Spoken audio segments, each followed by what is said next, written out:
The year of 2020 has been crazy, and there's been a lot of headlines completely dominated by the COVID-19 pandemic. But there's a few headlines that have actually risen to the top related to e-commerce, and one of them is talking about hand sanitizer and price gouging. Our guest in the podcast today is going to tell his story about hand sanitizer, and we're going to discuss the difference between capitalism and price gouging and where things might go from right to wrong. You're going to love this episode. See you inside.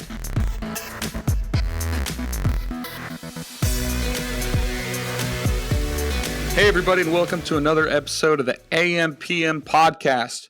We're covering a really interesting e-commerce topic today, one that is not anything I ever thought I'd have to talk about. And, going into 2020, who would have ever guessed that this would be a topic we would talk about?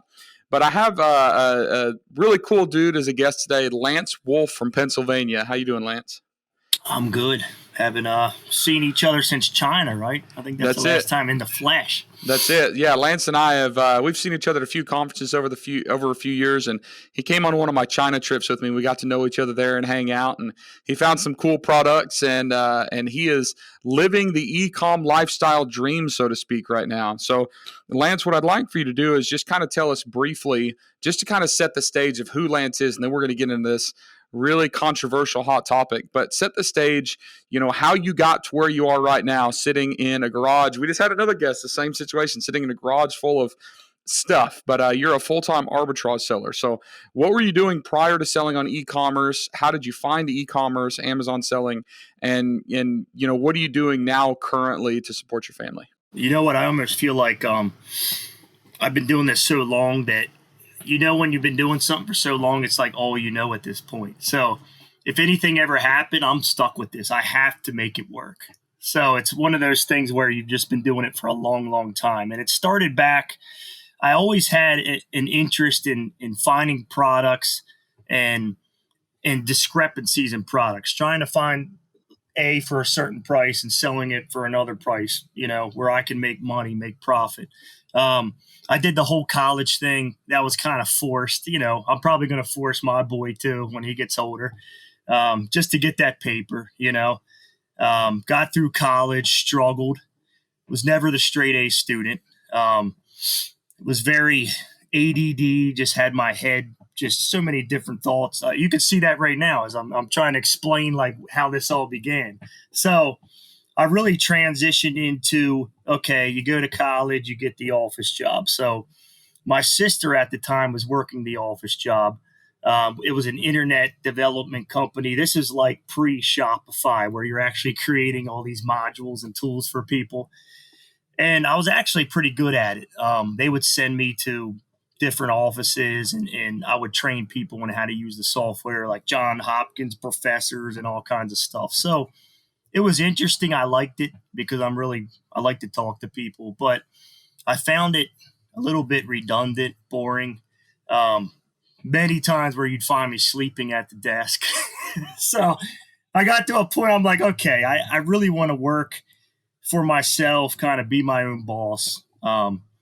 And I started to look into different things. I got into real estate. I was a realtor for a year, and it was during the crash.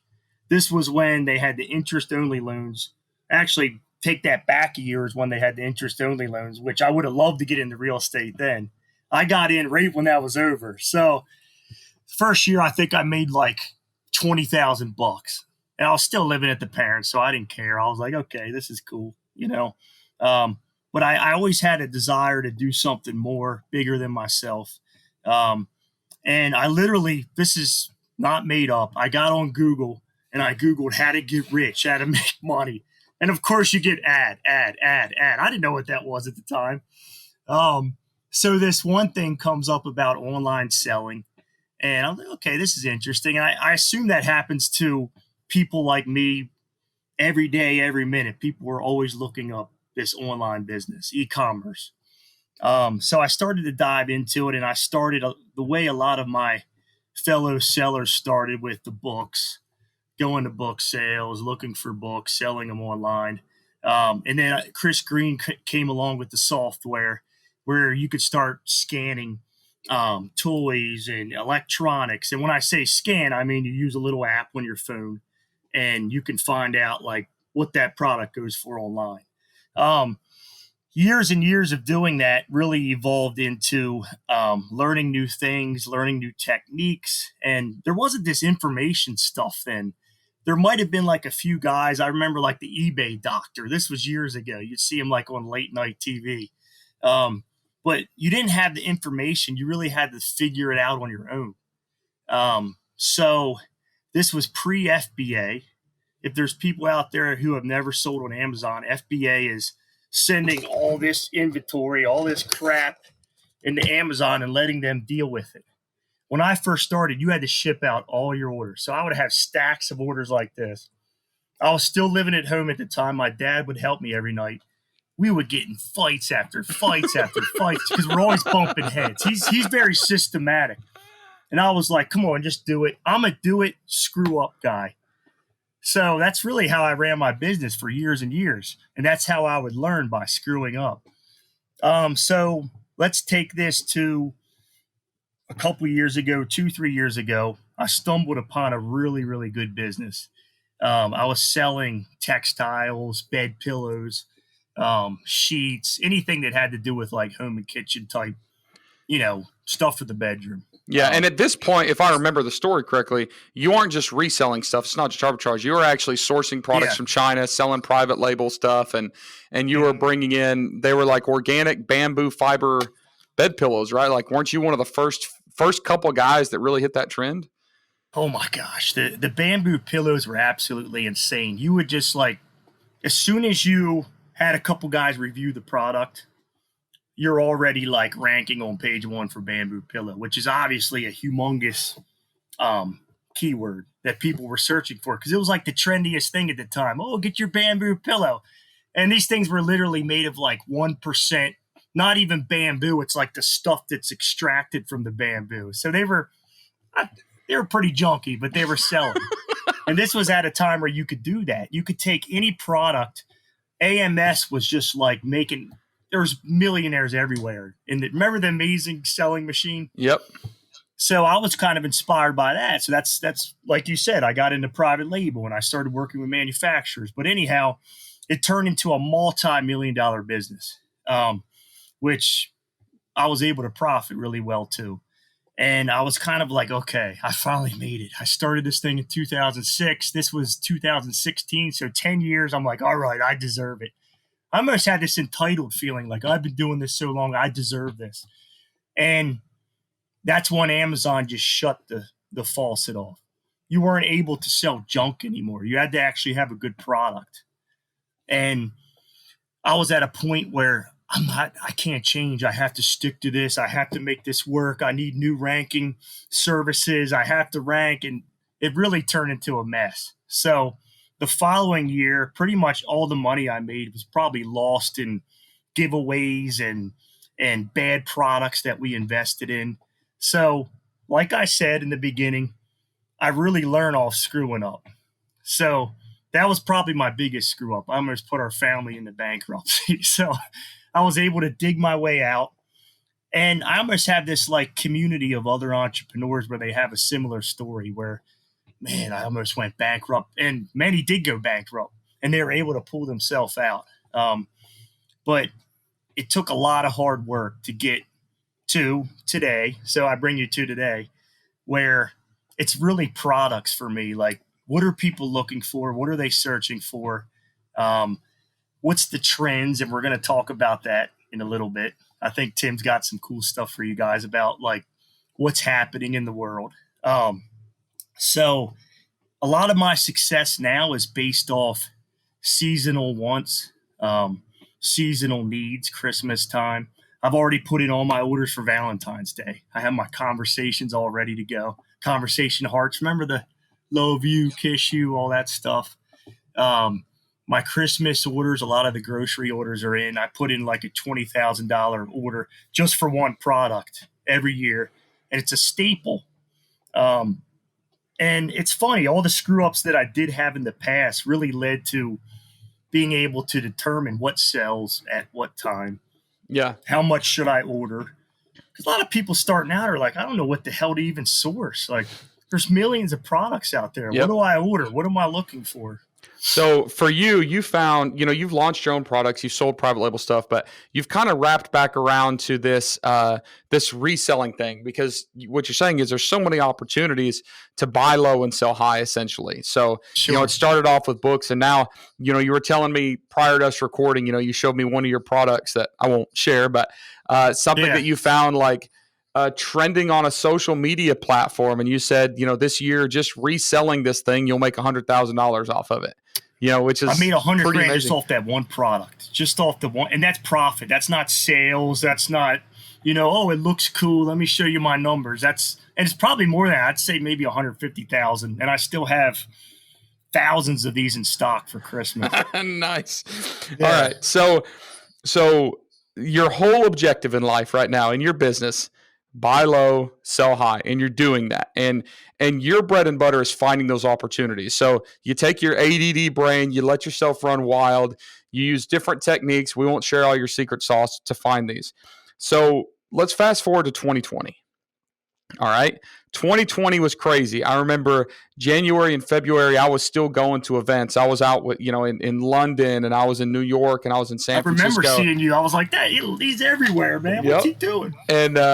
And we kept hearing this little rumor of this virus from Wuhan, China, and I was in London at the end of February, and they're like, London's going to become a hot spot. But I was looking around thinking, this doesn't seem like a hot spot. Like I don't know what the news is hyping up, at the time, but it didn't feel like there was this global shift coming, this global pandemic. And at the same time, people started to panic, and people started to worry, and people started to get scared, and people started to react. And I'm just going to look over my computer for a second. I want to bring up a story that maybe a lot of you have heard. It's about the Colvin brothers from Tennessee. I think one of them lived in Nashville, one of them lived in Chattanooga. And they made headlines when they showed up in the New York Times on a story. And the story was basically talking about how they had almost 18,000 bottles of hand sanitizer. Yeah, of hand sanitizer. And basically, they were in February and March going around buying up as many of these things they could. They'd throw them up on Amazon, and they were making crazy amounts of money. And there would probably not be anybody know the two Colvin brothers, except they started bragging in media. They got a New York Times. I remember seeing Reuters articles, BBC articles. I remember an article in China talking about it, Yahoo News. Like, everybody was talking about these guys. Front page. This is national headlines. And I remember thinking to myself, holy cow, did these guys screw up? One, they shouldn't have said anything. But two, I started having this question like, are they really the bad guys? Are they the bad guys? Because that's what we as entrepreneurs do when we sell products. We buy low and sell high. So I started having these questions pop up in my head like, is this capitalism or is this fraud? Is this good business or is this taking advantage of a situation? And while these thoughts are going through my mind, I get a WhatsApp message from my buddy Lance Wolf.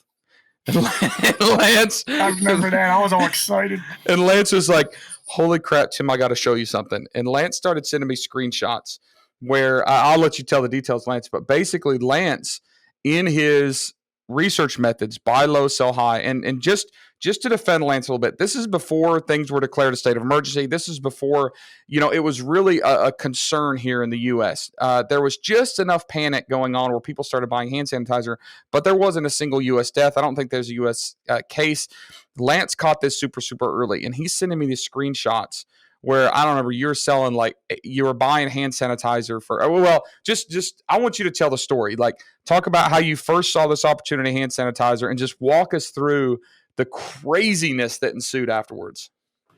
So before I say anything, we were talking about this, Tim and I, before this podcast began, and it's really a small percentage of people that have this instinctual mindset about the way we perceive products and the way we look at things, all around us. I'd say we're in the maybe 5%. That might be, overestimating. I'd say like 5% of humanity thinks the way we think and how we see things.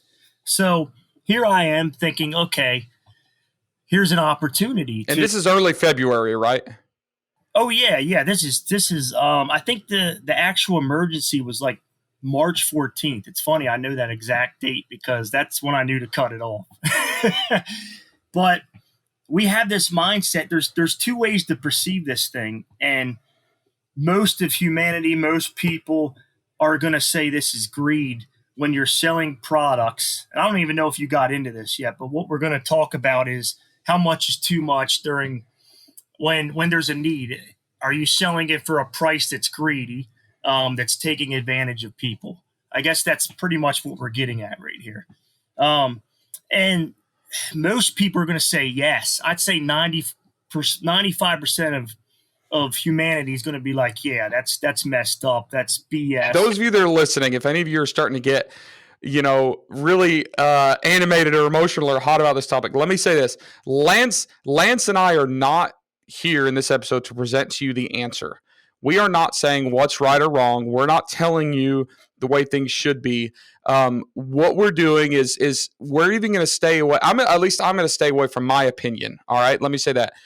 But what I want to do is just talk about what happened. All right. So I just want to stick to the story. And as Lance is saying, like, there are very, very few people, and I will agree with this. There are very few people in the world that have that mindset of buy low, sell high, always looking for an opportunity. But there is a much larger percentage of the world that is immediately going to point fingers, make judgment, and have a sense of entitlement. Right. Mm-hmm. Oh, and that was one that bothered me like crazy. And I do think that there's a time and place where things are appropriate. I worked in EMS for 10 years. I was a firefighter for 10 years. And I remember when the H1N1 scare came up, we as first responders needed N95 masks and we couldn't get them. Global supply shortage, all that stuff is a problem. So again, I'm not defending, I'm not condoning, I'm not, none of that. We're just having conversations. So I want to kind of set that level. So Lance, let's talk about, January and February when you started seeing the demand for this hand sanitizer pop up, and just tell us the story of what happened.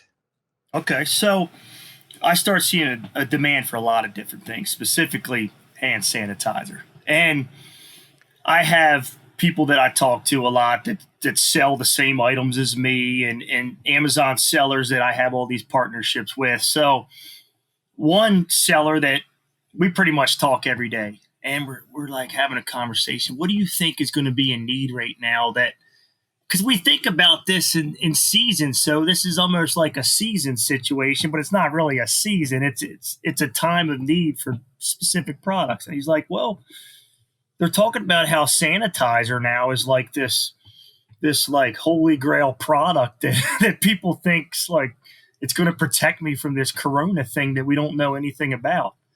So naturally, everybody's going to be ordering sanitizer online, and they're going to be at the stores, and they're going to see if they can find it so they can secure theirs. Now, okay, I'm safe. I got my sanitizer.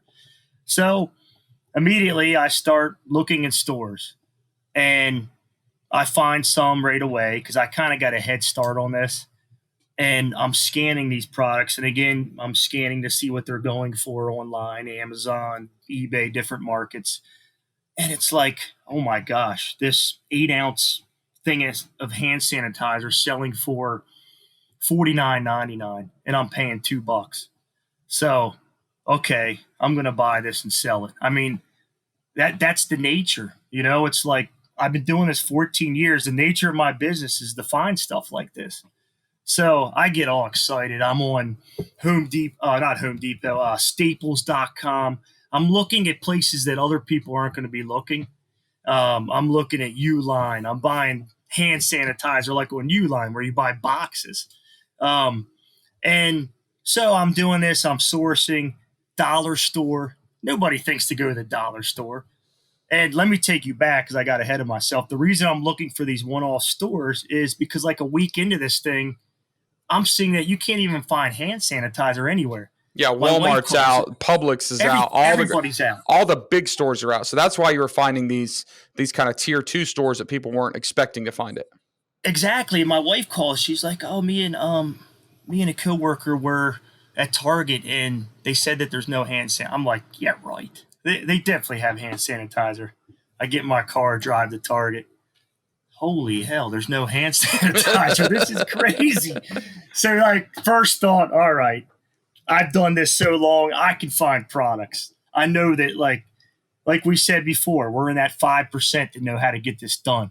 So I'm going to get it done. I'm ordering them by the case, man. Like, the first week I had like probably 500, 600 bottles, which was worth 10, 15 grand. So right away, I make a humongous amount of money off these things. And I'm thinking, okay, what else can I sell? Now I'm looking for any kind of like Tylenols, or every time the news would put something out, Advil's no good. Don't take Advil. Okay, avoid Advil. Price tanks on Advil. Get Tylenol. So I'm buying Tylenol, and it's selling for $49.99, a $16 bottle of Tylenol. I know we're talking about sanitizer, but I can't help to Oh yeah, pour it on us. Keep going. Don't stop. Yeah, I mean, there's like this kind of stuff, like your gummies, but vitamin C. This is energy, but like the vitamin C stuff, and it's just ridiculous. So the sanitizer was the taboo product. That's the one that caused all the hype, and that brings us back to these brothers that you brought up that were in the news for selling all this hand sanitizer. And as I'm doing this, I'm starting to see like a trend that the general population ain't for this thing. They're pissed. They're like, I can't believe there's people out here taking advantage.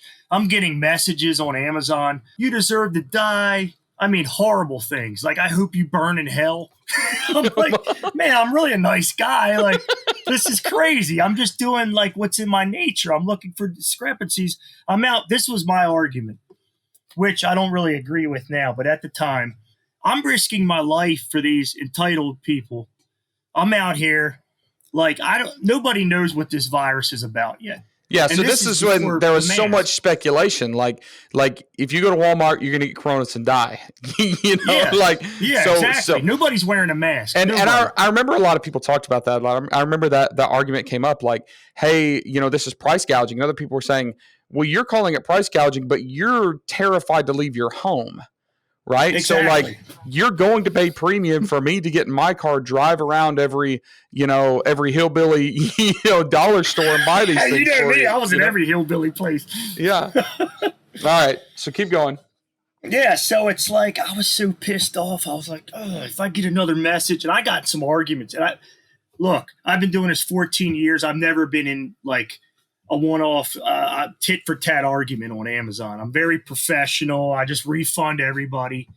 But people were purposely ordering the product, and then they would use COVID-19 as an excuse. Like, well, this is a pandemic. You know that, right? I could report you, right? I'm like, okay, refund.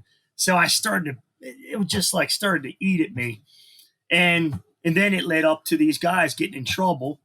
And then I see that, okay, this thing is really getting bad. Like this is really serious. They start requiring the mask. So the actual cases start increasing in the U.S. People are actually getting sick. People are actually dying. And I remember seeing that transition with you. I remember you sending me messages the first time. You're sending me screenshots where you were bundling these like into 6-packs.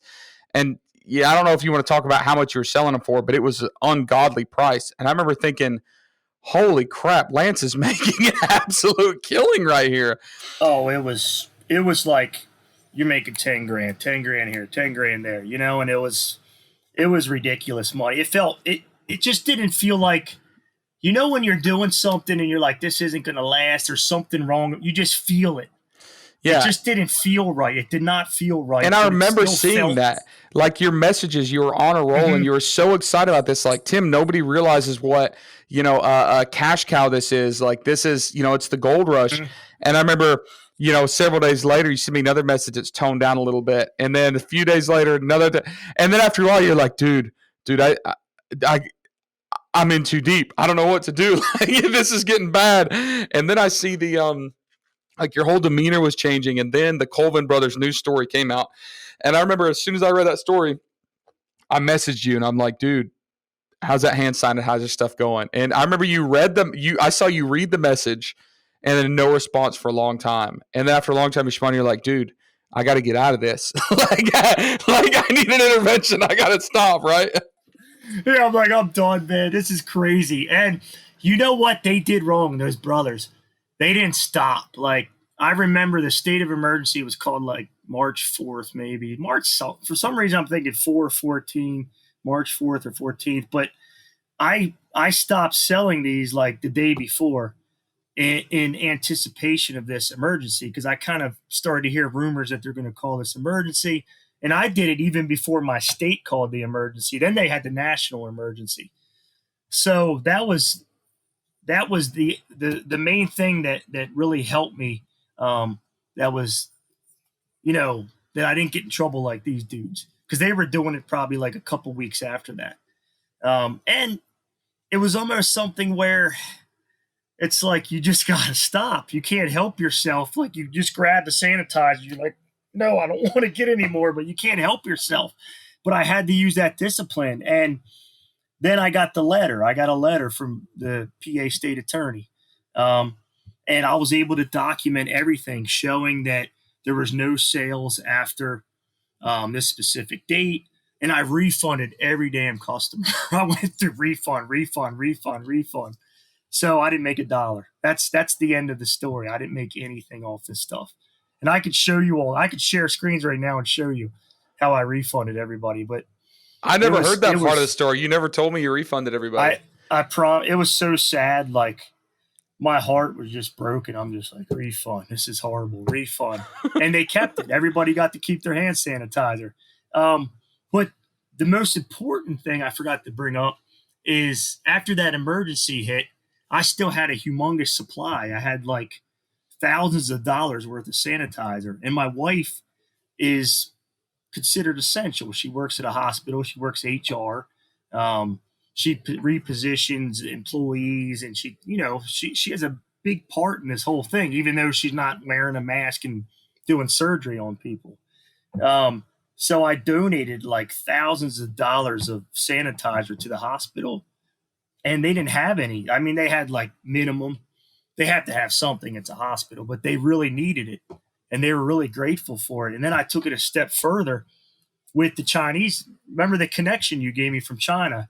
And I ordered a bunch of masks, and it was like, I started to feel good about myself. I'm like, all right, I'm rewriting the wrongs. I never really felt like I did something that was so terrible, because I do believe in capitalism. I'm more on the conservative end, and this isn't political. I'm just trying to let people know how I feel about the whole thing. And I really think the supply would not have been so short if people practice capitalism, just because it takes a lot of people out of play that don't want to pay higher prices, and availability is still there. And it's never going to happen, though, because people don't agree with us. And once I saw that nobody is agreeing with me, whether I'm right or wrong, that's it. I just had to stop doing it. Yeah, the perception becomes reality. Perception, exactly. So I didn't know that. So you were actually sourcing masks to donate. So you were buying masks straight out of China. You couldn't get them. I never sold one mask on Amazon, but I knew that. I asked my wife. I was like, "What's in need?" She said, "We need the surgical gowns. We need the mask." And I reached out to you, I think, at one point. I was like, "You have any connections?" And you were working on a connection for me to donate masks. And I ended up finding some domestic connections, and then I had some sent in from China as well. So I was able to play a positive role in this whole pandemic in a way. But it started to become addicting. Just like I was addicted to the sanitizer, I was addicted to helping people. I'm like, man, what else can I bring in? It's almost like on Schindler's List when he rips that patch off. He's like, this was one more person. I always tell my wife, I was like, I feel like Schindler's List, I was so excited. You know me, like I'll go from one thing to the other. Like, okay, now this is me. No, now this is me. So let's kind of recap your thoughts about the whole situation now. And let's talk about that for a second. When people approach you and ask you, hey, what have you sold online? Did you sell hand sanitizer? Your initial thought, are you like, oh, oh crap, now I have to explain myself? Or are you more open about it? Are you, more excited about that concept of capitalism? Like, are you ashamed of potentially profiting off of this, or do you still think that, like, hey, you did what you're supposed to do, which is buy low and sell high? Like, looking back, are you? And let's not even talk about you refunding everybody. Like, do you feel like you were intentionally doing wrong? Do you feel like you were unintentionally doing wrong that you had to make right? Or do you think that you were out of place to begin with to start selling this stuff when you knew that it was in demand? I think my intentions initially were what I do instinctually. My intentions were finding product and making a profit off it. And I almost felt like, just like these people were entitled to what they deserve, I felt like I was entitled to that profit in a way, because I kept having this thought about me risking my life in the stores, and hey, I'm the hero providing you the hand sanitizer for 5, 6, 7 times the price, right? Um, so I definitely, now that I look back at it, I still don't feel like it was horrible, because I do believe in capitalism. I think if everybody practiced that, I think there would be less of a shortage. There would have been a lot of supplies available. But I do see why people get upset, like the example you brought up with how you're in need of a N95 mask. So that's why you can't make everybody happy. That's why politics don't work. That's why people are always fighting, because everybody has a different interest. People were in desperate need of these sanitizers, and they don't think like us. They're not like, oh, let me go to Walmart and grab 100 of these because they're probably going to be sold out. They expect that stuff to be there. We don't. We know, like, anytime something happens, when Christmas comes, when Halloween, whatever season, the items that are geared around that holiday are going to be gone by the time that holiday approaches. Well, like the Hatchimals. Remember a couple years ago, the Hatchimals, when we knew that Hatchimals are going to be the hot toy, and I remember, like watching, like you've got successful Q4 groups, right? That you Yeah, have people yeah. sign up for these they're bolo groups, right? Like, and you guys work together to find these opportunities and everybody profits. And I remember watching like these bolo groups, people talking about the Hatchimals, and there were guys literally getting in U-Haul trucks and driving around and buying, thousands of Hatchimals in October that they were going to resell on Amazon in December. And I remember there was some public outcry about that, because these guys were hoarding the supply and buying the Hatchimals, and then what goes from a $50 item is now $250 on Amazon 2 weeks before Christmas, because the people that had procrastinated and couldn't get them were willing to pay that because they promised their kid a Hatchimal. But I don't remember seeing them villainized. So at what point does does a product move from, oh, this is and maybe I'm about to answer the question myself, like, this is a non-essential thing, this is a luxury, this is a Nintendo Switch, this is a Hatchimal, this is, this is the turkey flavored candy corns, like, that's all right now. The spooky And ones. nobody really cares about this stuff for life, as opposed to, hey, this is the difference between, like, potentially life and death. This is medicine. This is diabetes drugs, like, moving away from e-commerce, but these expensive diabetes drugs, all the way to, the hand sanitizers and the masks and the face shields. Do you think that everybody should have the same, like, dividing line of what this is essential or one this is not? And do you think that if it's a toy or something, it's fair game? This isn't essential to life or health or security, man. Jack that price up. If someone promised their kid a Hatchimal and they're just shopping 4 days before Christmas, they're going to pay $300 for this. You feel like that's fair game completely when it comes to buy, sell low, high? There are no rules, right? Absolutely. Absolutely. And then when it comes to, but at what point do you have to throttle back and say, ooh, like, I can't get away with that on this? Like where, retrospectively, you look back at 2020 and you've seen what happened, you've seen what you've done. You're going to make decisions going forward, the rest of your life when other situations come up. How are you going to define when it's fair game and when it's not? You know what? I definitely learned, like, for the record, I totally regret selling sanitizer. And here's the reason why. We've never been through a pandemic like this since, the 1918 thing. And I don't even think people were as fearful then because the media wasn't like in action like it is now, where everywhere you look, you get another update.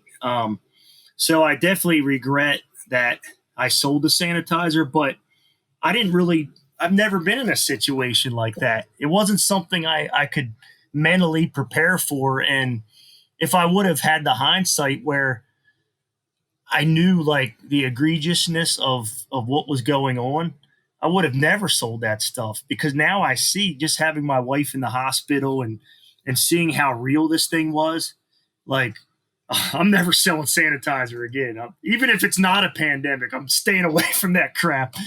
But it did teach me a lesson.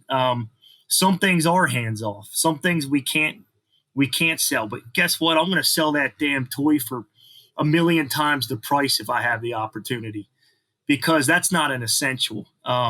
There's so much value in the production of toys and the manufacturing of a product that has limited runs that we're very aware of. Again, most of the population doesn't. They think things magically appear in the store, like, oh, unicorn stocked the shelf, everything's here.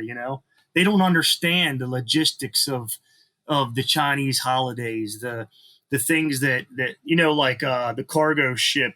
When it comes over, it takes 3 months to prepare, and they think it's funny when the Halloween stuff out like in August. Like, why is it out? Well, you don't understand logistics. That's why you're asking that question. Um, these stores have a certain amount of time to sell these products. So to answer your question, I'll never sell sanitizer again. I learned a humongous lesson about a pandemic, which I've never seen in my lifetime. My parents have never seen. But I'm going to sell that toy or any product I can find that's not during a pandemic for X amount of price, because I think that's very fair. I do too. So in the previous episode of AMPM, we had another arbitrage guy that was talking about the state of 2020. You've had an interesting year. You've had a lot of ups, downs. You've had ups that became downs. You refunded everybody for these. Refunded every stinking person. But are you still excited about 2020 ecom coming up? We're about to enter into Q4. We're weeks away from Q4, or 2 weeks away, 1 week away from Q4. You feel like this is going to be your biggest year? This is already, man. I'm already up to 900,000 in sales. I'm not bragging, like obviously all the crap I like a couple years ago, I was like $150,000 in debt. So believe me, I'm not a bragger. I'm actually like proud of how far I've come along, and I want my situation, everything I've been through, to maybe it can be inspiration to somebody watching this right now. If you're passionate about something and knowledgeable about something that you spend a lot of time on, you can get through whatever hardship you're going through, and you can press on, man. Like I was ready to quit plenty of times, but to answer your question, 2020 is so awesome, mostly because of the market confusion from the coronavirus. And I hate to say that because so many people have died. I'm not applauding that. We have friends of friends that they had to say like bye to their father and grandparents through glass. They couldn't even touch and feel them. It's just a horrible thing. But in terms of products and the way things are manufactured and the delays and confusion in the market, it's been the best year of my life, as far as e-commerce. Everybody is buying online now. It's crazy. And I've heard a lot of people say that the model of flipping, of reselling, of arbitrage is dead. Would you disagree with that? You know what? I don't focus all my energy on one thing. It's certainly not dead, just because, and it's not even because of the market confusion. It's just because of the manufacturers' runs of products, and the way they bring in product, they can't perfectly guess how many people are going to buy it, what the demand's going to be. So there's always going to be discrepancies, as far as like, loopholes in a product of something that was manufactured last year and it makes its way to a Big Lots or like a discount store. There's obviously a lot of value in that because it's not being produced anymore. So that's Sure. really where a lot of the profit comes from with RA. And if somebody wanted to get started in arbitrage, I know that you've got some resources for that. Anybody that's interested in following somebody that knows what they're doing, obviously that does have a conscience, which we've made very clear on this episode. Somewhat of one. I learned how to get one, right? track down Lance and follow what he's doing. He has some really cool opportunities for arbitrage that are network and community driven. These WhatsApp groups, these BOLO buyout, be on the lookout groups where they literally form these small cohorts and they help each other, finding these profitable opportunities, specific to Q4. So Lance, if people wanted to find out more about what you have going on or get involved in one of these groups, how do they go about doing that? The group is Balance. I believe it's balanceq4.com. I'm pretty sure it's Barrington, my business partner. We've done so many of these groups together over the years. He runs like a lot of the resources as far as like where to go, the website. But I think it's Balance Your Q4 or balanceq4.com. Or you guys look up Lance Wolf on Facebook, send him a message and ask him how to get Look me up on Facebook. You'll find me. You'll find him on there. And Mr. Technical here. I'm like, I don't know where the hell my stuff is. Just come find You don't even know your own website. I'm just like looking for products. I love it. Information's fun, but man, my passion is this. I love selling and not talking about selling. I love selling. I love it. Well, thank you so much for coming on, Lance. I know that we've wanted to do this for a while. We've had to reschedule, and this is one of the more exciting episodes of the year that I wanted to talk about. This is good stuff. You've shared a lot of information, but also just a lot of provocative, thought material, stuff that, when I get on a wild, rabbit trail of contemplation, laying in bed at night, I can't sleep. I like to think about this stuff.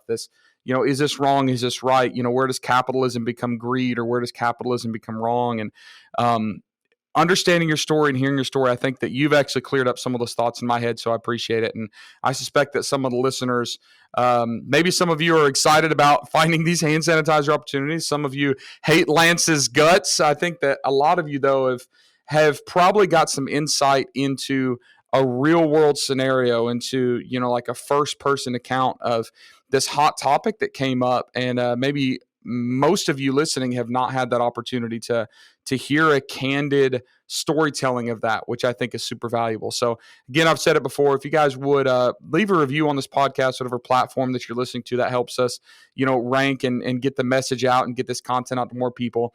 Thumbs up it on YouTube. If you have a question or if you have a comment about this and you're watching it on YouTube, comment below. And if it's a question we need to ask Lance, I'll pass it on him, because we now know he's not going to be paying attention to the YouTube comments. But we'll track that information down for you guys. And Lance, thank you so much for being on. I appreciate all the information. Appreciate the inspiration you've given as well. And man, good luck this Q4. It's going to be huge. Really honored to be on here. You guys have had a lot of big hitters on here. So just to be in this space and be able to share my story I'm really grateful. Great. It's mutually beneficial for all of us. That's the way it's supposed to be. All right. Thank you all for listening to this episode. We'll see you on the next one at the AMPM Podcast.